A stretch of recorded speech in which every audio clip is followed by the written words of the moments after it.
ইয়া আইয়ুহাল্লাযীনা আমানু তাকুল্লাহ।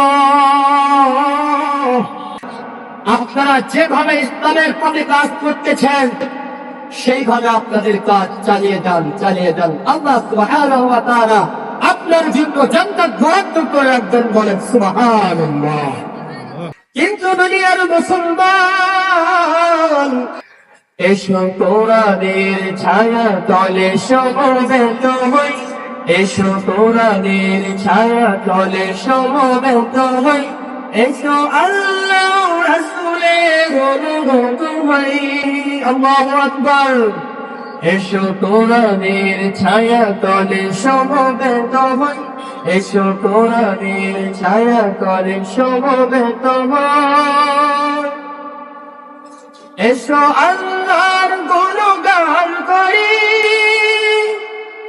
এসো তারি পথে জীবন করি, এসো আল্লাহর গুণগান করি, এসো তারি পথে জীবন করি। আল্লাহর নাম নিলে তাতে যদি সুখ মিলে, আল্লাহর নাম নিলে তাতে যদি সুখ মিলে, কেন সেই নাম থেকে দূরে সরে রয়, কেন সেই নাম থেকে দূরে সরে রয়।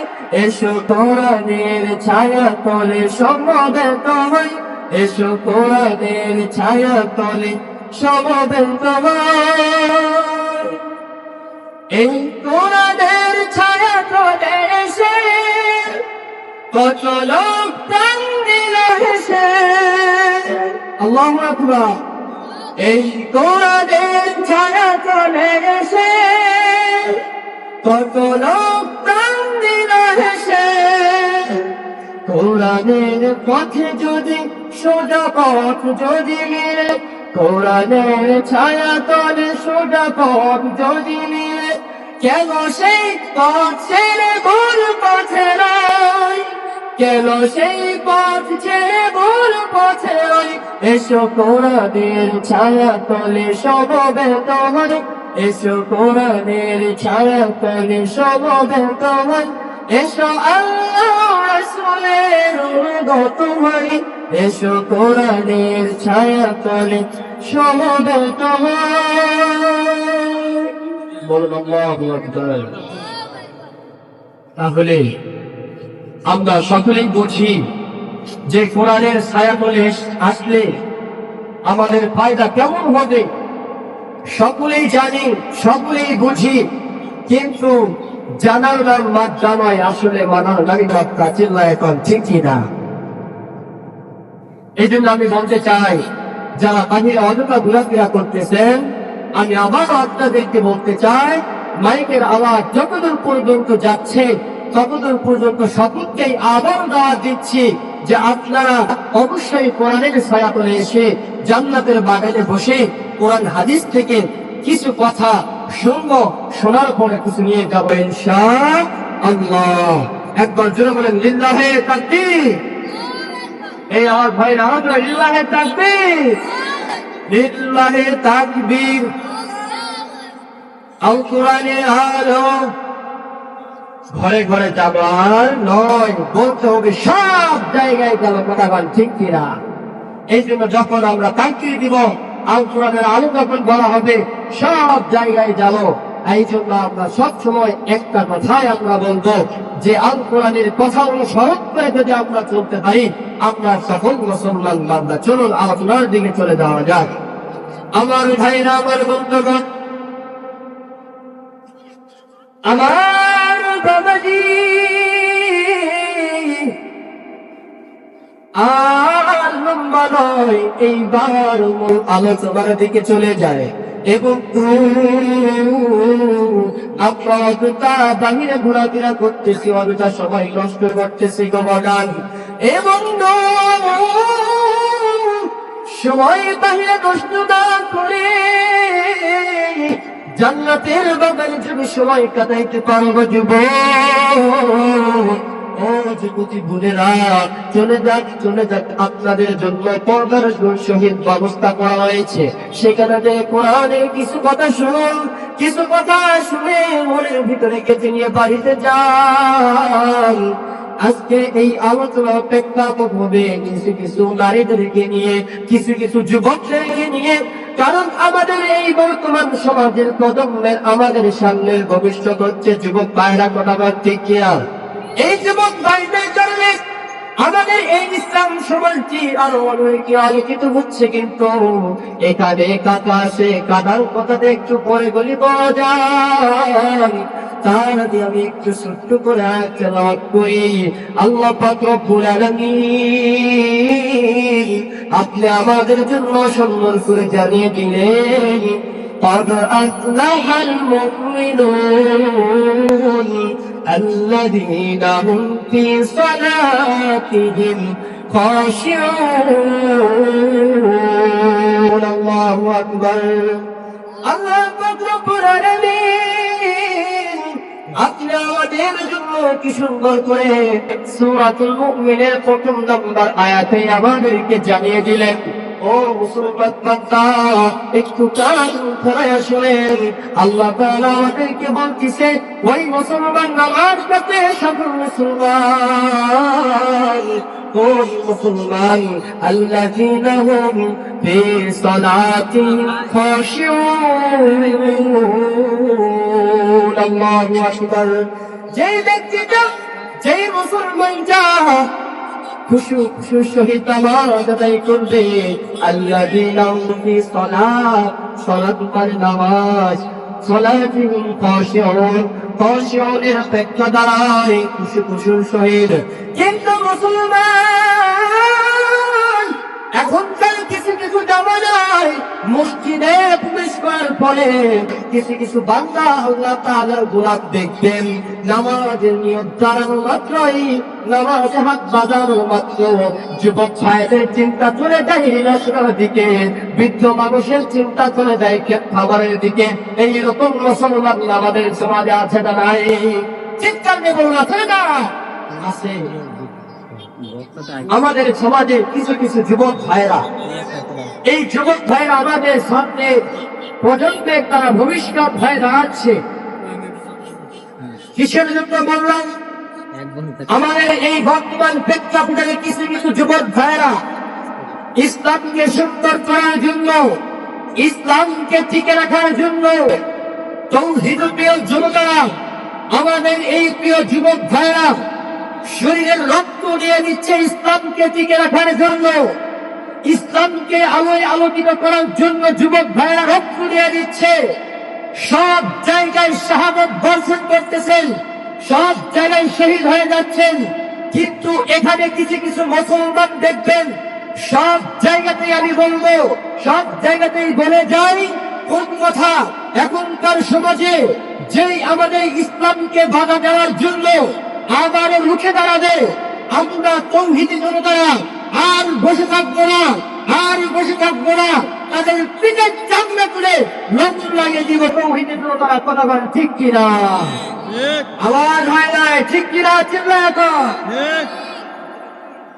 আমাদের সমাজে এখনো এইরকম মানুষেরা আছে ইসলামের পথে কাটা দিতে চাচ্ছে, ঠিক কিনা? তারা দেখতে চায় যে কোরআনকে তারা নিচে নামাবে, এই সমাজকে তারা নিচে নামাবে, কিন্তু কখনো পারবে না, পারবে না, পারবে না, ঠিক কিনা? এই জন্য বলতে চাই, প্রিয় যুবক ভাই, আপনারা যেভাবে ইসলামের পথে কাজ করতেছেন সেইভাবে আপনাদের কাজ চালিয়ে যান, চালিয়ে যান। আল্লাহ সুবহানাহু ওয়া তাআলা আপনার জন্য জান্নাত বরাদ্দ করে রাখবেন, বলেন সুবহানাল্লাহ। আমার ভাইরা, আমার বন্ধুগণ, আমার বাবাজি, আপনি আমাদের মাঝে আনবি এখন চলতেছে শাবান মাস। এই শাবান মাস শেষে চলে আসবে পবিত্র রমজানুল মুবারক মাস। এই রমজানুল মুবারক মাস আসার আগে আমরা যারা দাঁড়িয়ে আছি, দাঁড়িয়ে ও প্রিয় বোন, আমরা একটু খেয়াল করে শুনবো, সাথে যদি মোবাইল থাকে মোবাইলের মাধ্যমে রেকর্ড করে নিয়ে যাব। ও প্রিয় মুসলমান বান্দারা, আপনারা প্যান্ডেলে জান্নাতের বাগানে বসে আছেন, অবশ্যই চিন্তা করে দিয়ে কান্তা তারা করে সুন্দর করে মনোযোগ সহকারে শোনার চেষ্টা করবেন তো বাজান। কারণ আমাদের সমাজে সব জানে নামাজটা করলে কি হবে এবং নামাজ কাজা করলে কি হবে। আমরা কম বেশ সকলেই জানে এই কথা যে আমরা নামাজটা করলে কবরে গিয়ে আমাদের আযাব হবে। আমরা যদি ভালো কাজ না করতে পারি গো বাজান, তাহলে আমাদের শাস্তি হবে। আমরা ছোট বাচ্চা থেকে বৃদ্ধ মানুষ পর্যন্ত এই হাদিসের কথাটা আমরা সকলেই জানি, কিন্তু আমরা জানি না কথা ঠিক কিনা। আরো জোরে জোরে বলেন ঠিক কিনা। আমার ভাইয়ের বন্ধুগণ, তাহলে সামনে পবিত্র রমজানুল মুবারক মাস আসতেছে গো বাজান। তাহলে আপনি আমাদের কি করণীয় এবং কি কাজ শুরু করতে হবে, অবশ্যই আমরা সকলেই মনোযোগ সহকারে শুনবো বাজান। এই আমলের কাজ যদি বলবো শুধু আজকে নয়, আপনারা যেন বাড়িতে গিয়ে সুন্দর করে আরেক বাড়ির মানুষের সাথে যেন গল্প করতে পারেন যে ওই হুজুরটা সুন্দর করে কোরআনের কথা বলে গেল। এই রমজানুল মুবারক মাস আসার আগে কোন কোন কাজ করতে হবে, এইরকম বিষয়গুলো যেন আমরা তদারকি করবো। আল্লাহ পাক বলেন, ও গোলাম, তুমি যখন আমার এইরকম নেকের আমলের যখন কথাবার্তা অন্য কারোর সাথে যখন বানাও, আমি আল্লাহ ফেরেশতাদেরকে বলি, যারে যা ফেরেশতারা যা